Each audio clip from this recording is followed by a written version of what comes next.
Testing. Guess what? It's live. It's live, and we are live. Hello, guys. Thank you all so much for tuning in to tonight's special edition of the Nurse Doc.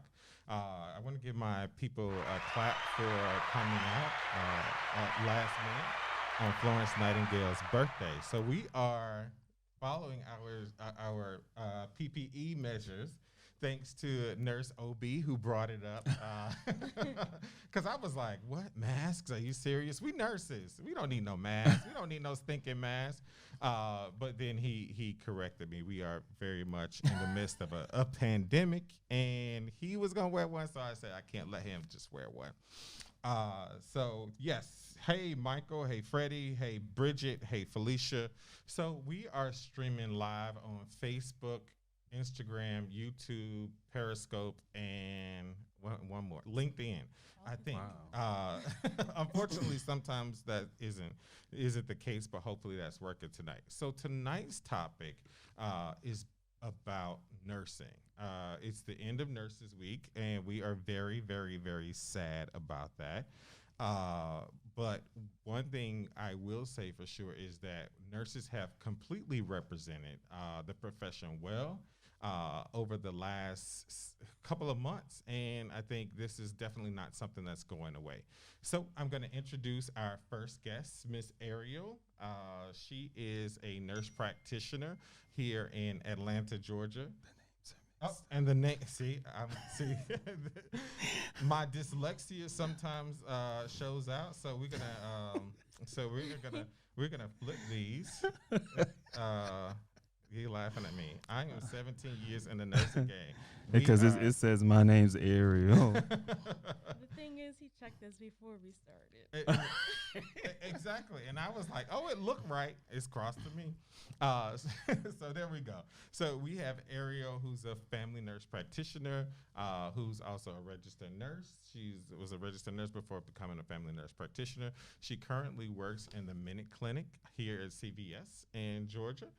She is out here beating these drums, saving patients, and doing testing with potentially positive coronavirus patients. So Quite a few positives. So yeah.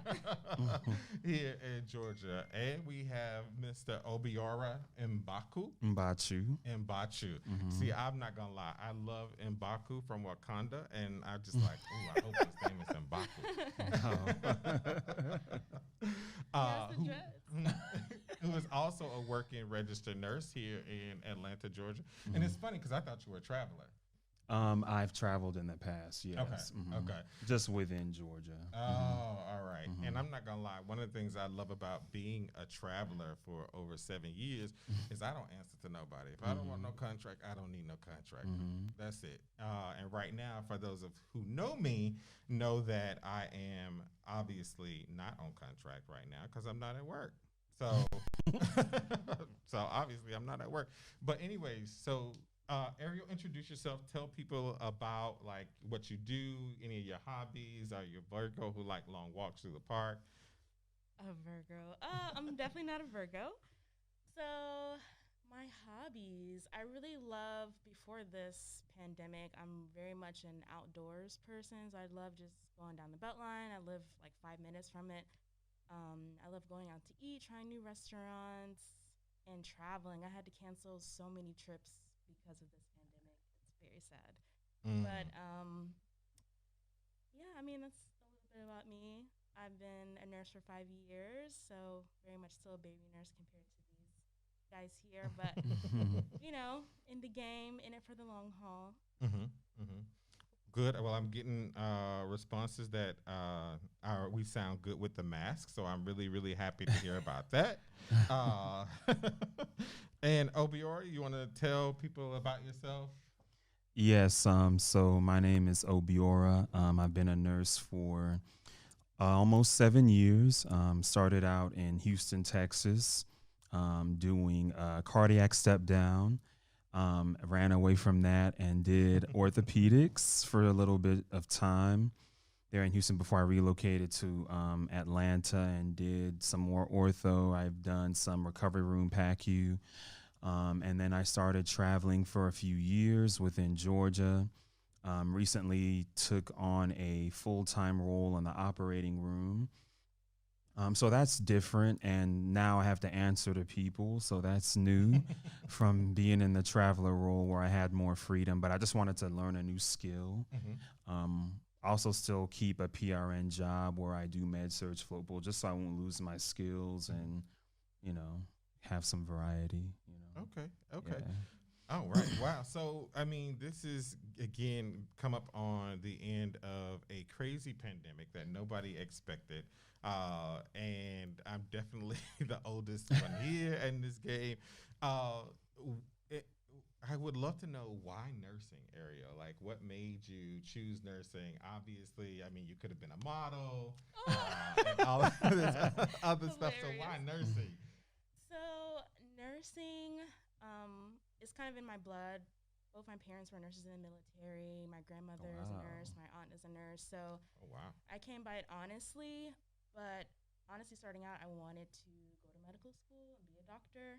But then I did a little like shadowing opportunity when I was like 17 in high school, and we were in the hospital. We were just like emerging doctors, and I got to see what doctors actually do, and I was like, I don't really like this, and I was more interested in what the nurses did. They really build relationships with the patients, and they spent more time with the patients, and that was more of what I wanted to do. I knew I wanted to do something medical, but I really honed in on nursing after that experience. Mm.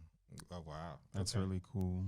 Wow. So, any similarities, Obi, about medical school? I know y'all are young, so that's. Um, well, I come from a Nigerian background, so definitely, it's always about, oh, shoot for the stars, become the highest terminal degree, this, that, and I started out in Houston going to college, and I was chemistry pre med, and chemistry, and I didn't have chemistry, so I ended up leaving the major, and I said, well, I know I want to do something that I can affect people's lives, touch people, be able to connect with people, just make somebody's day brighter. And I've done customer service jobs for a lot of part of my life. So I ended up volunteering in a hospital when I was in my freshman year of college. And the rest is history, really. I followed a bunch of different uh, allied health professionals around the hospital, and was like, okay, well, nursing is something that it seems like you will always have a job and you would never get bored. And so I just went full steam ahead with that and made it happen. It's the best decision I could have made. Hmm. Hmm. Yeah. Wow. So you still feel that way even now with all of this, with all of this madness going on? I mean, we got nurses walking out of the job because they don't Yeah. want to they don't want to risk their lives or taking this home to their children and their Hmm. families. You got nurses dying. I mean, Hmm. the reality Absolutely. of it is, nurses are dying and doctors. Hmm. So Family members quarantining right. together. We've heard about the black female physician in New York, ER doctor. She took her own life, Hmm. which is Hmm. really, really unfortunate. But I would never say that any of us ever signed up for a pandemic Right. without We did the not sign up for proper this. Right. equipment. That's the difference. Hmm. But I mean, we're just here to continue to do what we can while we are here. And I've just chosen to lean into the uncertainty of everything. At the end of the day, it's not just at our job where we can contract something and, we'll be gone tomorrow. It's you're taking a risk when you drive your car, when you're out going for a run, or when you're on the plane. Nothing is Hmm. guaranteed, Hmm. so there's going to be people that come out of this pandemic, and unfortunately some that won't, with Hmm. all that's going on. So, Right, right. yeah.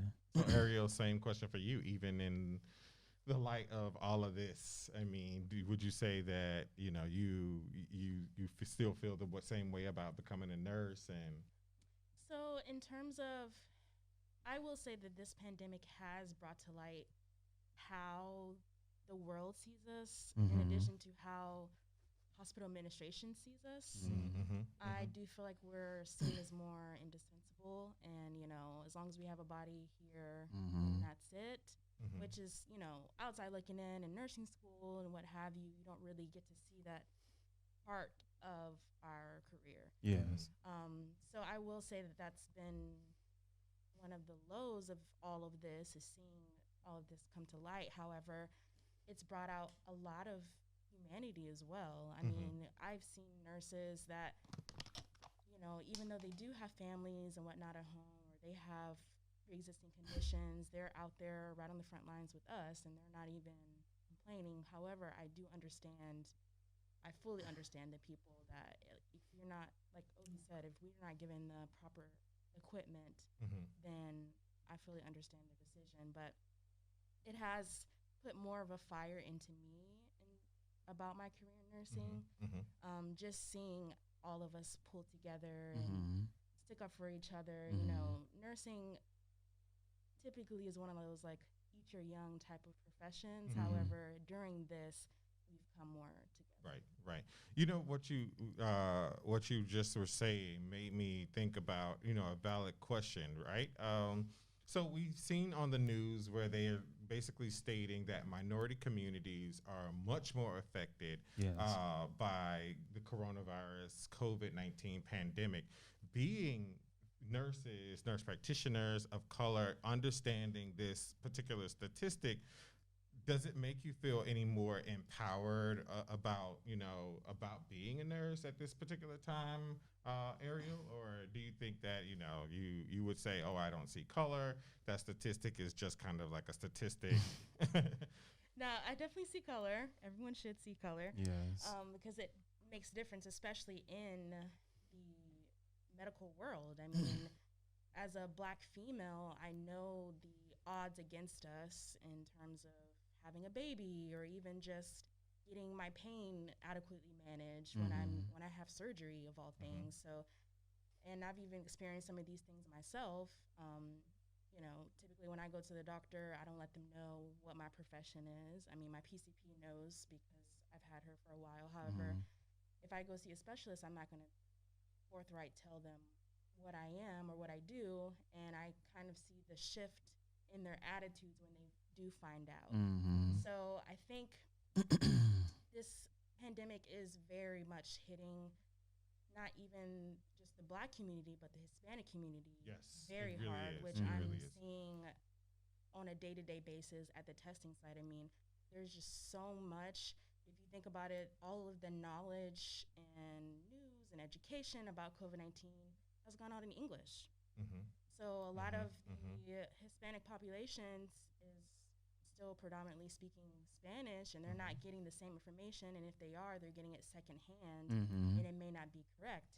Or they're not working traditional jobs to where they can just work from home. They're still having to go out every day Mm-hmm. and Yes. do a job and work in congregate settings without any type of protection. So it's Yes. really hitting them hard. And I'm seeing that it's waking a lot of people up Mm-hmm. to the Mm-hmm. situation, which it's sad that it takes something dire like this to for people to see that this is a problem. But hopefully this will spark a change for the long term. Like, how will we deal with this if this comes up in the future, which they're talking about, Right. it will. Yeah, Mm-hmm. it's going to be holding on to an OB basically being a practitioner of color, and this being reportedly, not just reportedly, but the statistics show that Mm-hmm. communities of color. I mean, we laughed and haha. I was one of those people like, oh, black people aren't going to get it.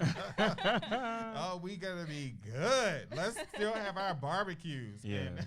And what we know is that's not true. So not only are we devastated more because we don't have the same amount of access, like Mm-hmm. the insurance and quality health care and health systems in Mm-hmm. those communities. Mm-hmm. How does it make you feel to be a person of color, a practitioner of color in this time? Like, Mm-hmm. do you feel more empowered? Do you feel that makes a difference even? Well, what I can say about the way everything's kind of been showing up is what I noticed right away when testing initially started, um, a lot of what I saw was in Cobb, North Fulton, Gwinnett.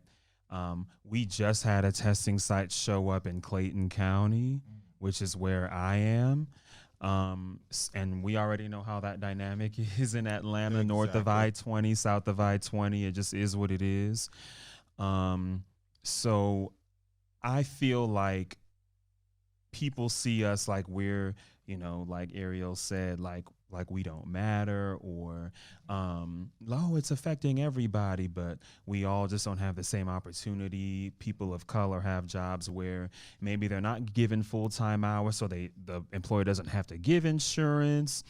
There was a story of a young man in, I believe it was in California. He was Hispanic, Latino, and he was at an urgent care, but because he didn't have insurance, they couldn't help him. He ended up dying Oh, with the fatigue and the shortness of breath and everything. So, I mean, for us here, we all have insurance, so we could go to an urgent care and ER and we'd be fine. But for those that do not, um, it's just like, man, like how much more can you take? Or when people can't have visitors at my float pool job, I took care of a COVID rule out back in March.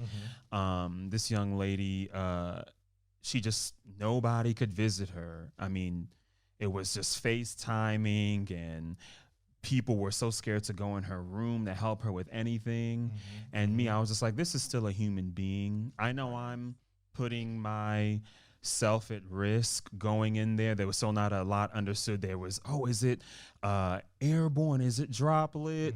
I have a beard, so I can't wear an N95, so I just wore a face mask, and I went in. I had my gown and cleaned up her room. Just still wanted her to know, like, hey, there's providers out here that still genuinely care about you improving your health and getting better, and just advocating for her if she ever felt she had any needs or concerns. But I mean, in this time, I mean, I don't know. I mean, it's just, again, I'm just leaning into not knowing what's happening and knowing that that's okay, that we don't know everything.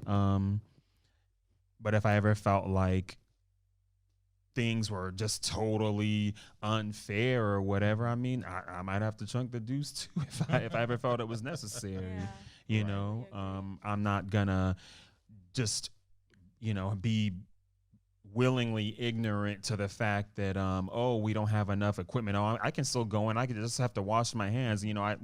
We're all learning day by day, so it can be scary, but I just try my best to keep a positive attitude and utilize my support system and try to move through all of this. So Right, right. Great. yeah. I mean, that's so. I got a question before from a new nurse who she kind of felt dumped into this. Like, she Oof. just graduated, she passed her boards in December, and she came out, and now she's like coronavirus. Yeah. Coronavirus is getting real. It's getting real. Coronavirus. And she's in the med surgeon, and we know how. Let's be Oh, honest. we know how it goes, especially when you're a traveler. I Woo. remember starting out as a med surg nurse having 15 patients at night. Excuse me. 15 patients. Is at this night. in a rehab or assisted No, living? in a hospital, in an acute hospital in Wow. the United States. See, I was complaining about my 6 or 7. Come on now. 15.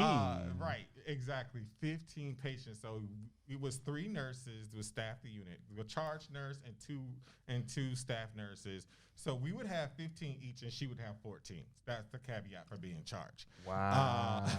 Ooh, one less. One Right. less, One plus less. $2. Mm. And so she feels like she's basically been abandoned. And she's like, why did I do nursing? Mm-hmm. And to be honest, while we have 4.3 million registered nurses in the United States, we need so many more. Mm-hmm. How do you convince People, a high school yes. student, a junior high school student who sees this and he's like, "Oh, nurses are on the front line." Yeah, you feel good because you feel empowered. I'm really doing something. But then they also see you're risking your life, Mm-hmm. and is it really worth all of those things? What would you say to somebody who's like, who to us junior high school student, high school student, Mm-hmm. who I thought I wanted to be a nurse, but I don't think so now. Wow. That's really, really tough. Man, I honestly don't know what I would say. But all that really comes to mind is, there's oh, I mean, that even in the midst of, any other challenging thing, like people that work for, I don't know, the UN, or they do mission work, they know what trouble can await them out there, but they still feel this strong calling to whatever they want to do. If you feel like you're called to do it, just know that we were just talking about medical surgical nursing, where you're mostly on a medical floor taking care of patients directly. I mean, there's a lot of different fields of nursing, and some where you interact with people more and some less. I would just encourage them to do their research, see if they can shadow other professionals and see where they could possibly fit, to not just feel like, oh, it's totally a lost cause, that, all hope isn't lost. So, Okay, yeah. Ariel, same question. Um, Nurses making $10,000 a week is not, it's not gonna be forever. Yeah. right. And that's kind of to my point. This is temporary. It's not Mm-hmm. always going to be COVID-19 status. It's not Yes. always going to be a pandemic. And I think what she or he can look forward to on the bright side is that this is temporary and that we do learn from things like this. I know it doesn't seem as though we will, considering our administration. However, on a microsystem level in the hospital that you're in, they are going to learn from this. Hospital administrators are going to know, like, I need to have this type of PPE on reserve at all times so we don't run Absolutely. into this in the future. Or, we're going to have this contingency plan in case, we just hired a whole 15 cohort of new nurses and now we're not really sure what to do with them, so that they don't feel abandoned. Because the reality of the matter is that we were losing nurses before this, and I know we're going to Yes. lose nurses after this. Absolutely. So there's Mhm. plenty Right. of people in the background that are working to rectify that and make sure that we're not losing anymore and to recruit more nurses. And I think my biggest piece of advice would be, like Obi said, if you're called to this profession, if you really want to be a nurse, don't let something that's temporary stop you from doing that. Absolutely. Very well said. Yeah. Right. I mean, and one of the other things is the things I think that people don't see. I'll be honest. So when I left the bedside and did solely private practice, I missed my nursing family. I missed the camaraderie Mm-hmm. of like being with one another on Yeah. nights, because I'm a night nurse. I'm the eternal night nurse. I hate days. Day babes, I love you. I think that Day shift, you baby. do great things. Someone I goes in the can't middle. do it. It's too much drama on days, and my mouth is too wrong. So day shift, no, like Wesley would never be great on days. So day shift babes, thank you for all you do, putting up with all those orders and all of that other madness. I ain't with it. But like I said, I miss my nursing colleagues. I miss the camaraderie. I miss the kind of like pizza at 2 o'clock in the morning, and like girl, can you like watch this? My patient, I gotta go to the vending machine because I need a second. Yeah. So I needed that, and I think that people don't see that. Like, we are with each other for 14 hours. While that sounds bad, who else would you rather be with than somebody who's in the same thing with you? Yes. Yes. So yeah. So Yeah. this is I mean, it's an amazing topic. I mean, I think that we still have so much more left to do in nursing. Yes. Especially I feel like of nurses of color, Mm-hmm. in terms of I don't want to just celebrate Florence Nightingale's birthday. I want to also celebrate Gene Watson's birthday and a lot of other Mahoney, Betty Mahoney, and all of those greats, because I mean they have definitely added to the profession, and do we want everybody to see that it's such a diverse world? Yeah, I mean, what can you add? Like Ob, like what do you want people to know about nursing, about nurses, about our great profession? Um, Being that I've been a nurse for almost 7 years, I would want people to know that we've highly value teamwork. We're all about what can we do better as time goes on. How can we better improve our patient experience? How can we better improve ourselves? What research can we read on so we can deliver better care? What systems have been working, which ones aren't. So we're always thinking, we're constantly learning, trying to improve and get better. And you just will never get bored. There's always something to see. When you think you've seen everything, Right. Yeah. it's like, Right. what? It's Yeah. a new story.